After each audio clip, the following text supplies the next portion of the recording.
आज हम ये देख रहे हैं कि जब हम 3 नंबर के इम्पोर्टेंट क्वेश्चन पढ़ रहे हैं तो हमें सबसे पहले तो ये पता होना चाहिए कि जो 3 नंबर के इम्पोर्टेंट सवाल है वो कौन कौन सी प्रश्नावली से आ रहे हैं। तो हमें वो 4 प्रश्नावलियों के माध्यम से 3-3 नंबर के इम्पोर्टेंट प्रश्न हमारे बोर्ड के एग्जाम में आते हैं। उनमें जो सबसे फर्स्ट प्रश्नावली आएगी वो आएगी निर्देशांक ज्यामिति। आज मैं एक नए तरीके से लेकर आया हूँ। जब निर्देशांक ज्यामिति से 3 नंबर का सवाल आएगा तो मैं ये कोशिश कर रहा हूं कि 3 नंबर के जितने भी इंपॉर्टेंट क्वेश्चन है, चाहे 2 है, चाहे 3 है, चाहे 4 है, वो सारे क्वेश्चन मैं आपको इस वीडियो के माध्यम से करूं। आप इस वीडियो को एंड तक जरूर देखिए। कहीं पर भी आपका मैं समय खराब करने का कोशिश नहीं कर रहा हूं, कहीं पर भी मैं अपना स्वार्थ सिद्ध करने का प्रयास नहीं कर रहा हूं। मैं आपके हित के लिए कार्य कर रहा हूं। एक एक क्वेश्चन को आप उठा के देख लेना। अगर इंपॉर्टेंट नहीं हो और अगर आपके एग्जाम में नहीं है तो आप मुझे कह सकते हो। आप उन क्वेश्चन को रियलाइज करना कि हर क्वेश्चन आपके दिमाग पे लोड डाल रहा है कि नहीं डाल रहा, प्रेशराइज कर रहा है कि नहीं कर रहा है। अगर वो क्वेश्चन प्रेशराइज कर रहा है इसका मतलब आप बहुत 100% अच्छी पढ़ाई कर रहे हो। अगर हमारे दिमाग में कोई लोड नहीं पड़ेगा तो वो क्वेश्चन कभी भी 3 नंबर की स्थिति में आने का उम्मीद नहीं की जा सकती। वो 1 नंबर या 2 नंबर की वो अलग चीजें आती। तो हम इसमें पढ़ेंगे कक्षा 10 की गणित में 3 नंबर के इंपॉर्टेंट सवाल। देखो, जब आप 3 नंबर के इंपॉर्टेंट सवाल पढ़ रहे हो और प्रश्नावली का नाम है निर्देशांक ज्यामिति। अब बड़े गहराई से आप समझने का प्रयास करो। जब निर्देशांक ज्यामिति पढ़ते हैं तो निर्देशांक ज्यामिति को हम इंग्लिश की भाषा में कहते हैं कोऑर्डिनेट। और जब कोऑर्डिनेट ज्योमेट्री पढ़ रहे हैं तो हमारे कितने चतुर्थांश होते हैं, कहाँ कहाँ किसका यूज होता है, कहाँ एक्स एक्स का यूज होता है, कहाँ वाई एक्स का यूज होता है, ये हम ग्राफ में पढ़ने का प्रयास कर रहे हैं। अगर आपको ये पूरी प्रश्नावली करनी है तो सबसे पहले तो ये 4 लाइन्स पढ़नी पड़ेगी। ये लाइन बहुत कुछ कहती है। ये कहती है, कई बार हमारे एबीसीडी में सवाल आ जाता है कि 3 और 0 इसका भुज क्या होगा। तो हमें ये पता नहीं होता कि भुज क्या होता। तो आपको एक चीज ध्यान रखनी, जो एक्स एक्सिस होता है उसको तो हम कहते हैं भुज, और जो वाई एक्सिस होता है उसको हम क्या कहते हैं, कोटि। एक चीज तो ये क्लियर होगी जो यहां तक आ गई। अब देखो, यह बहुत इंपॉर्टेंट है। अगर एक्स अक्ष पर कोई स्थित बिंदु है तो उस पर y का मान 0 होगा। ध्यान से सुनना, अगर एक्स अक्ष पर कोई बिंदु स्थित है इसका मतलब उसमें y का मान क्या होगा, 0। कोई भी वैल्यू ज्ञात करनी है तो y के मान को 0 करके ही ज्ञात करना है। ये हमारे कई बार आता है और आगे एक क्वेश्चन आएगा जो वेरी इंपॉर्टेंट बनता है, जो आपको आता नहीं है और इस बार परीक्षा में आने के चांसेस के ज्यादा है। तो आपको ये समझना है कि जहां एक्स एक्सिस आता है इसका मतलब y बराबर 0।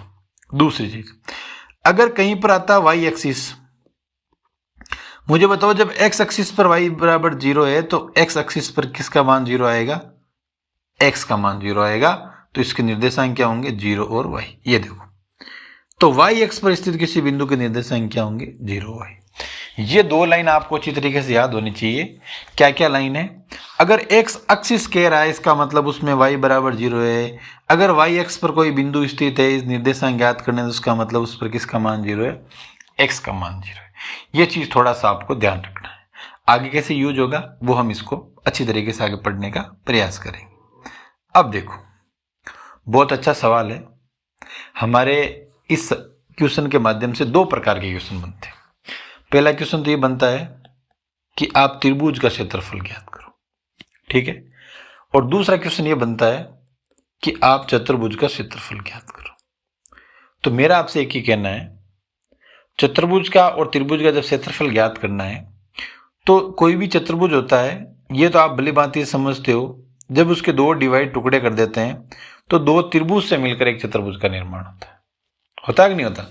2 त्रिभुजों का मिलकर एक इसका निर्माण हो रहा, चतुर्भुज का निर्माण हो रहा। और अगर त्रिभुज का बोले तो हमें कोई भी निर्देशांक देवे उनका सीधा सीधा सरलीकरण करना है, आपके अपने आप ही समझ में आ जाएगा। बात समझ में आई कि नहीं आई? इस प्रकार हमें ये सवाल करना है। अब देखो, इसको मैं थोड़ा सा सोल्व करने का प्रयास करा रहा हूं, जो आपको थोड़ा सा ध्यान देना है, ठीक है। ये कह रहा है कि ये एक चतुर्भुज है, इसका आपको क्षेत्रफल ज्ञात करना है। तो सबसे पहले जब चतुर्भुज की बात कर रहा है, मैं समांतर चतुर्भुज नहीं, एक आकृति बना रहा हूं जिसमें ए, बी, सी और डी ये 4 बिंदु है।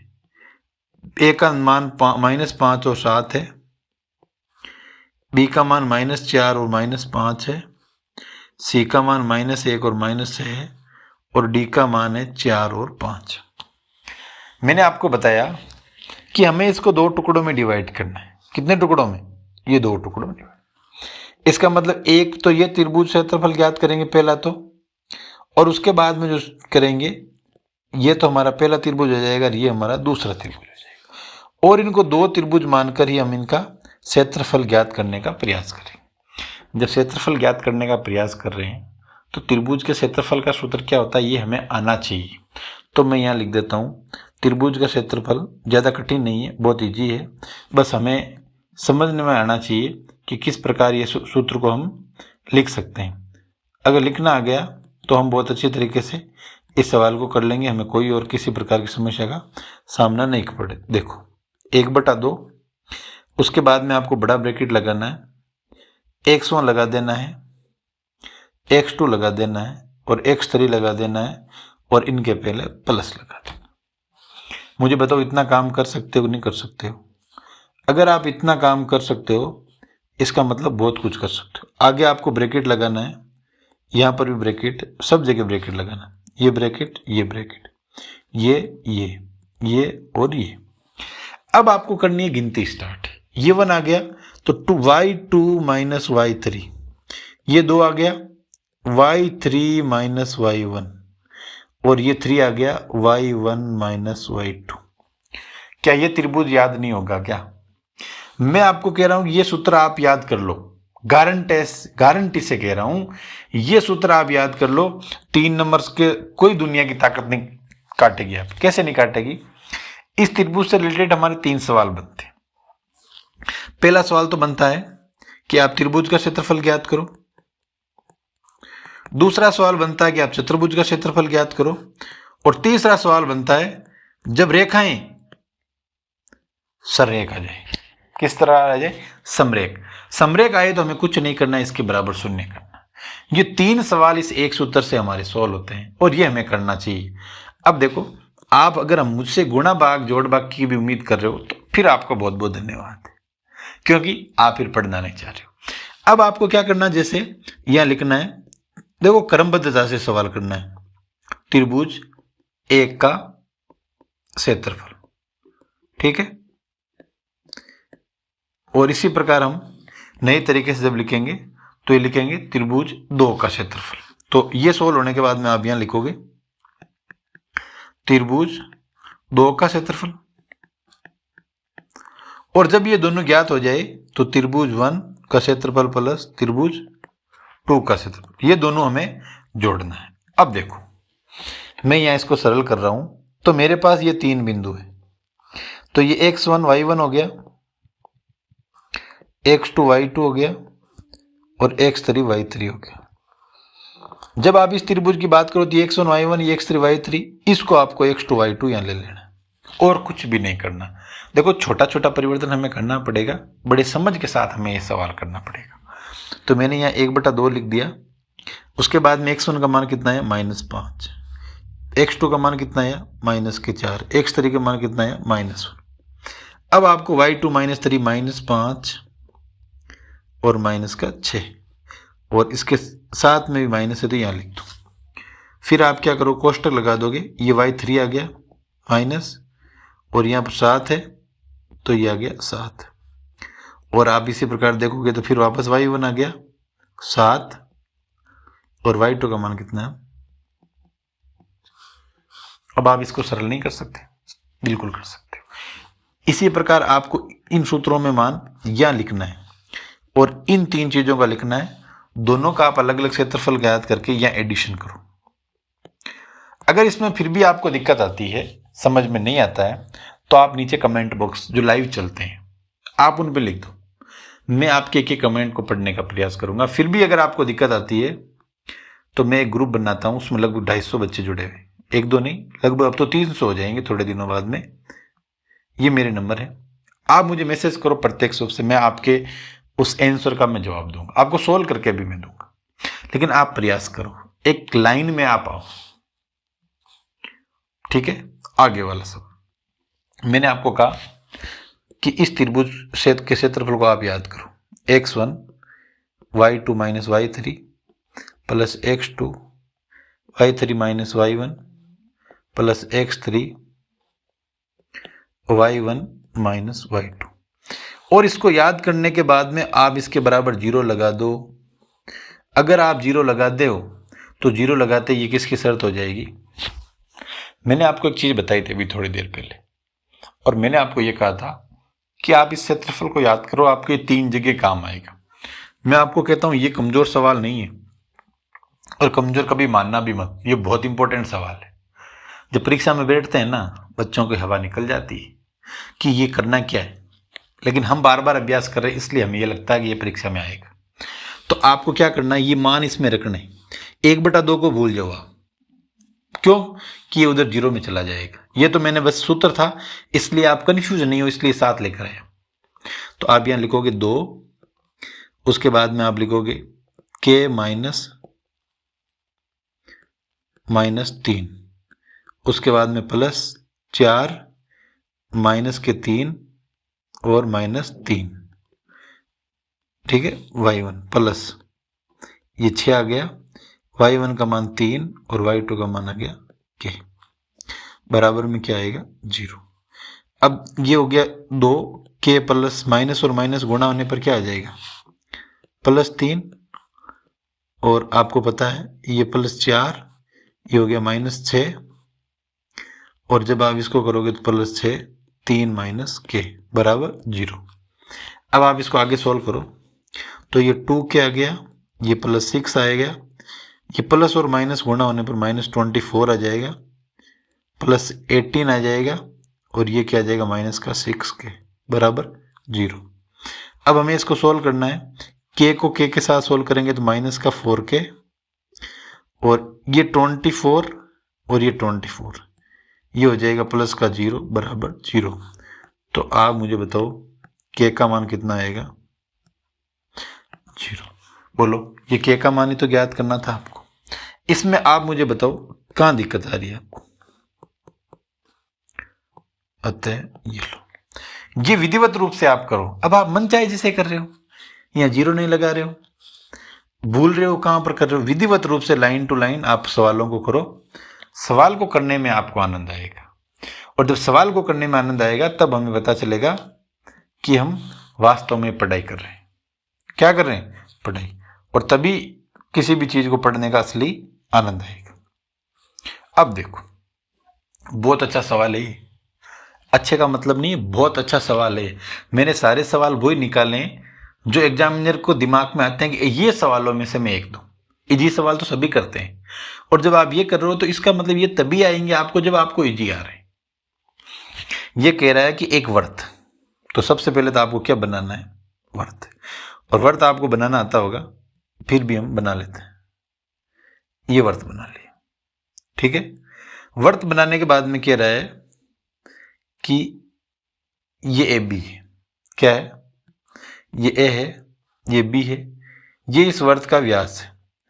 आप सब इस चीज को समझते हो कि जो केंद्र बिंदु होता है वो इसको बीच का बिंदु होता है, अर्थात इसके दोनों बिंदुओं को जोड़कर जब 2 का भाग देंगे तो वो केंद्र आएगा। ये कह रहा है कि जिसका केंद्र ये है, लिख दो, और बी के निर्देशांक 1 और 4 है। आपको इसके निर्देशांक याद करना। अरे भैया, इसके निर्देशांक मान लो x और y है, यही तो करना है। तो हमें क्या करना है? अतः, ठीक है, बिंदु A के निर्देशांक, अतः बिंदु A के क्या ज्ञात करने? निर्देशांक। जब बिंदु A के निर्देशांक ज्ञात करेंगे तो सबसे पहले आप क्या करोगे? x + 1 बटावा 2 बराबर 2। इसी प्रकार आप करोगे y + 4 बटावा 2 बराबर -3। यही करोगे ना। और इसको आप जब या लगाकर आगे सरल करोगे तो x + 1 बराबर 2 से 2 गुणा होकर 4, और ये हो जाएगा y + 4 बराबर, जब ये गुणा होगा तो -6। अतः ये जब 4 1 इधर चला जाएगा, ये तो ये माइनस का हो जाएगा। x बराबर 4 - 1 तो x बराबर क्या आ गया 3। इसी प्रकार जब 4 इधर आ जाएगा y बराबर -6 तो y बराबर -10। बोलो, तो हमारे x और y के बिंदु A के निर्देशांक क्या आ गए 3 और -10। यहां पर आप लिख दो 3 और -10। बताओ ये सवाल समझ में आया?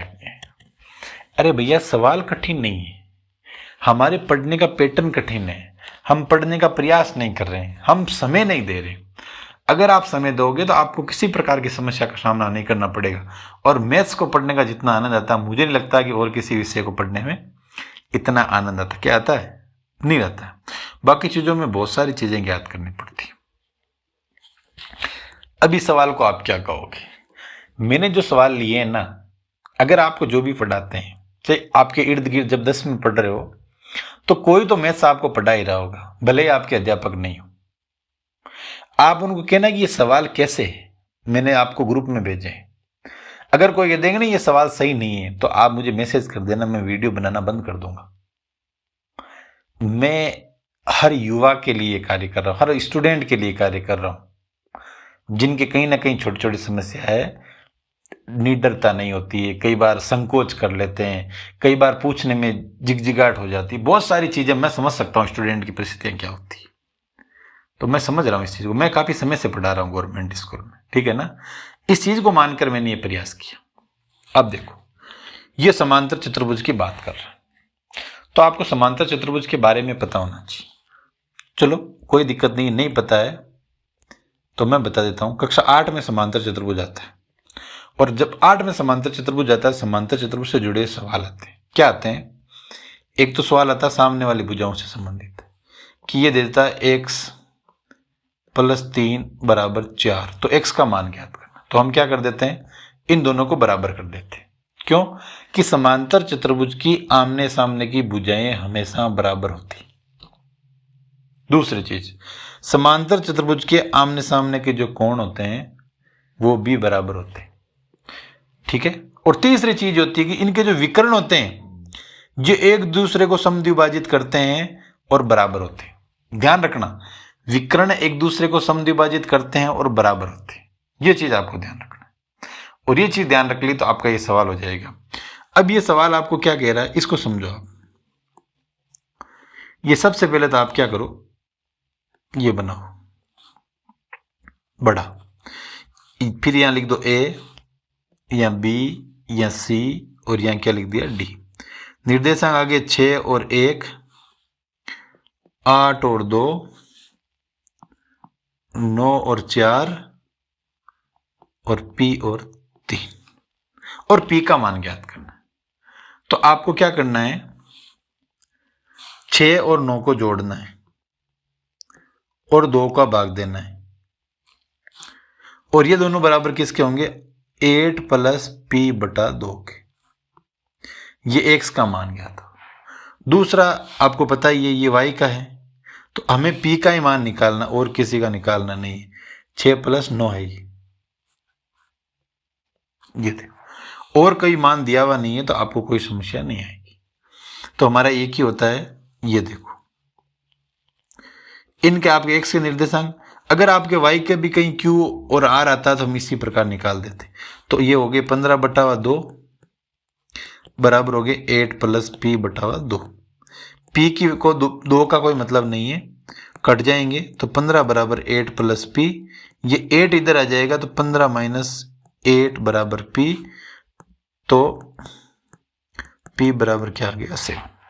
ये लिखने से पहले आपको एक लाइन यहां पर लिखनी पड़ेगी, वो आपको बता रहा हूं। लिखना कि समांतर चतुर्भुज में विकर्ण एक दूसरे को बराबर भागों में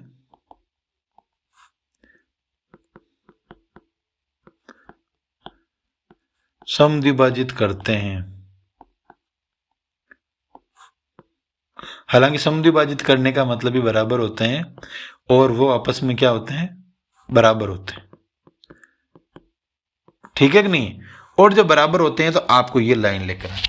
कई बार क्या होता है एग्जाम में आपके ऐसा आता है कि यहाँ क्यू आ जाता है, क्या आ जाता है, तो किताब वाला पी और क्यू दो का मान पूछ लेता है, तो कोई घबराने वाली बात नहीं, वही रहेगा 1 + 4/2 बराबर 3 + q/2। तो ये 4 और 1 कितना हो गया 5 बराबर 3 + q, और ये 3 इधर आएगा तो 2 बराबर आ गया q। तो ये सवाल को आपको थोड़ा सा अच्छा सवाल है, इंपॉर्टेंट सवाल भी है कि ये बच्चों को ये लाइनें याद नहीं होती और उनको ये भी पता नहीं होता कि हमें करना क्या। अगर वो उतार लेते हैं डायरेक्ट यहाँ से उतार देते हैं तो आगे कर लेते हैं, लेकिन जो मेन चीज हमें समझाने वाली वो होती है कि समांतर चतुर्भुज में जो विकर्ण होते हैं एक दूसरे को समद्विभाजित करते हैं, तो जहां से वो समद्विभाजित करते हैं वो उनका केंद्र बिंदु होते हैं, वो मतलब बराबर होते हैं आपस में, ठीक है। एक्स एक्स से बराबर होता है, वाई वाई से बराबर। अब देखो ये सवाल भी कई जगह आता है, हालांकि सवाल ये कठिन नहीं है, लेकिन ये कहता है कि समत्रिभाजित। अब हर व्यक्ति का अपना कराने का एक अलग तरीका होता है, मैं इसको 2 तरीके से कराता हूं और मैं कहता हूं कि जो पहला तरीका वो सबसे बेस्ट है। आपको क्या करना है, एक लाइन खींचनी है, ठीक है, या ए लिख देना या बी लिख देना, पहले तो ऐसा करना है। फिर आपको क्या करना है, एक लाइन और खींच देनी है, यहां पर भी ए लिख देना और यहां पर भी क्या लिख देना, बी। अब आप इनके निर्देशांक लिख दो, 2 और -2 -7 और 4, 2 और -2 -7 और 4। तो यहां पर जो बिंदु आएगा वो तो आएगा R, और यहां पर जो बिंदु आएगा वो आएगा P। तो आपको जब एक तो निकालना P के निर्देशांक और एक निकालना है Q के निर्देशांक। जब ये समत्रिभाजित की बात करना तो आप इसको 1:2 में बांट दो और इसको 2:1 में बांट दो, कोई दिक्कत नहीं है।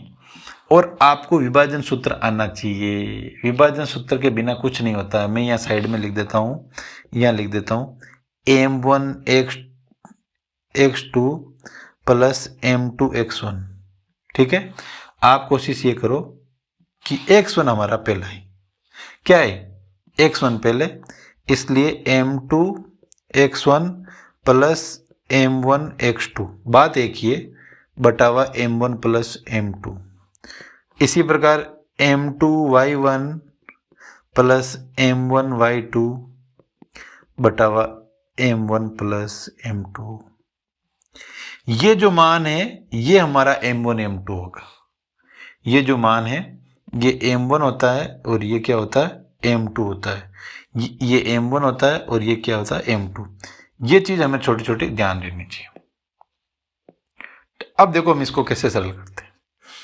तो सबसे पहले हमने इस 2 को आपको इस 2 से गुणा करना है, तो यहां लिखोगे 2 × 2,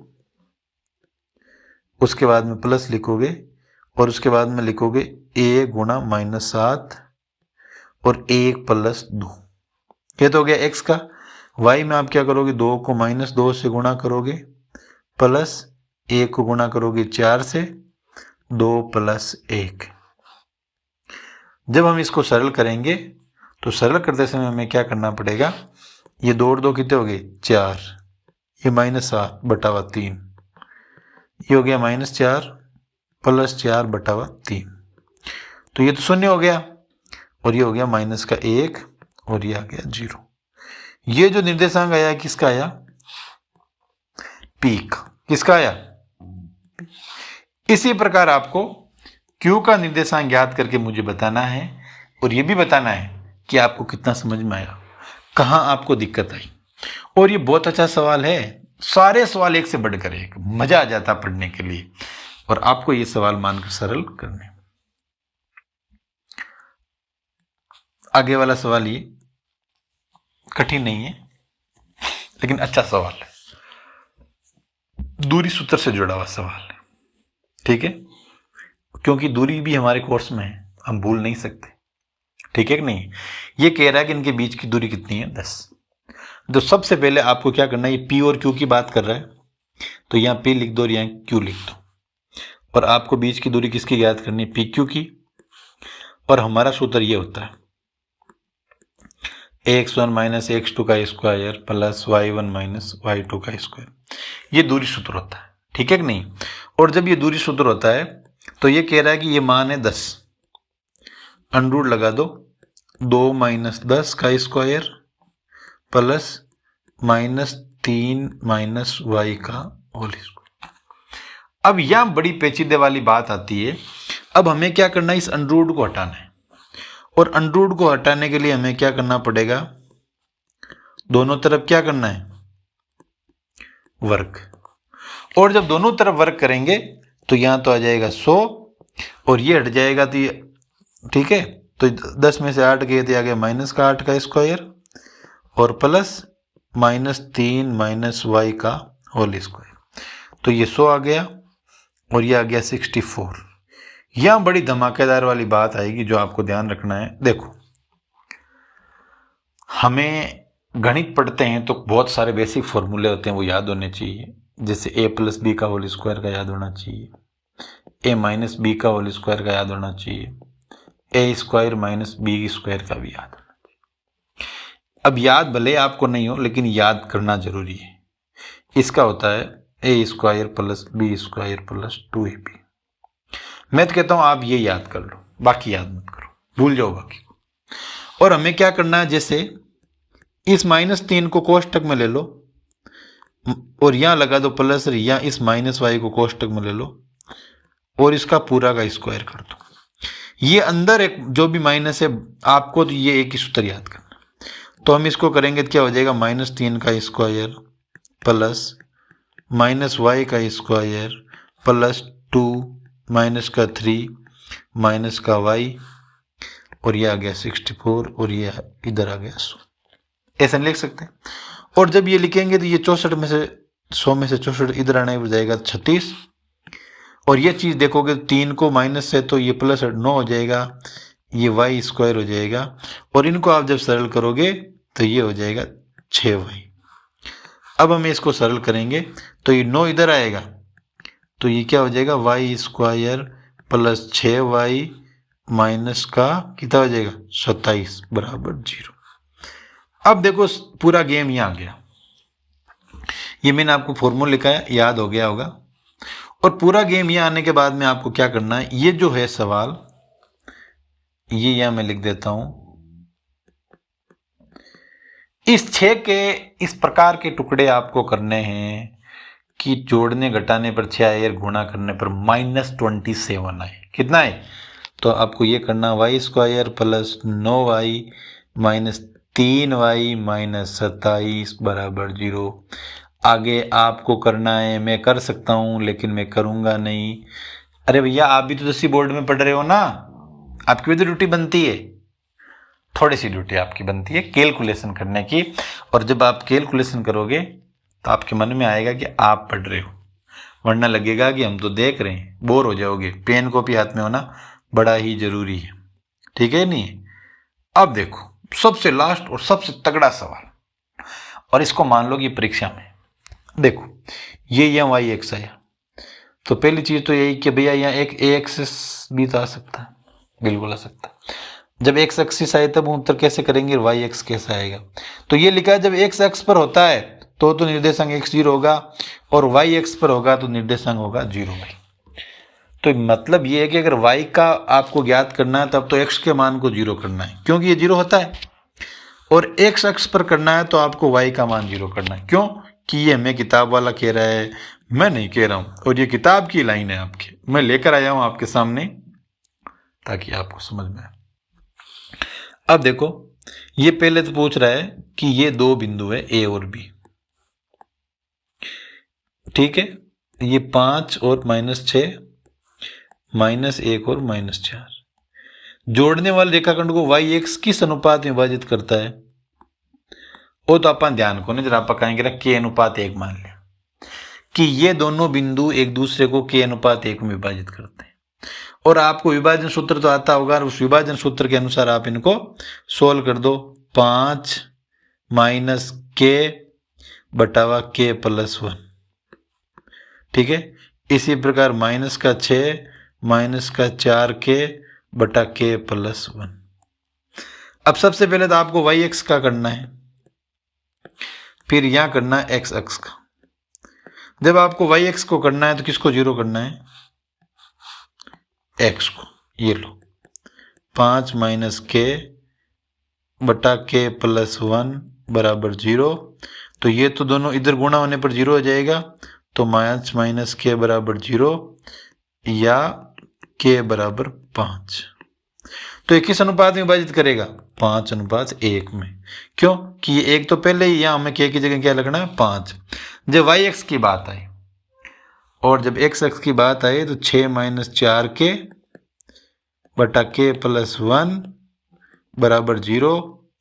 ये 0 हो गया, ये माइनस का 6 उधर चला जाएगा तो ये प्लस का 4 के, और ये नीचे आ जाएगा तो माइनस के 6 बटा 4 बराबर के माइनस के 3/2। तो जब के की जगह आ जाएगा -3:2 में ये विभाजन करेगा। इस प्रकार ये सवाल हमें करना है, बड़े अच्छी तरीके से करना है, मेहनत लगा के करना है और ईमानदारी से करना है। चैनल से जुड़े रहना है और कंटिन्यूस जुड़े रहना। लास्ट परीक्षा तक आपको पता चलेगा कि हमने कितना अच्छा पढ़ा है। पूरा कवर करेंगे, अच्छे से अच्छे कवर करेंगे। जुड़े, समय दिया, थैंक यू सो मच।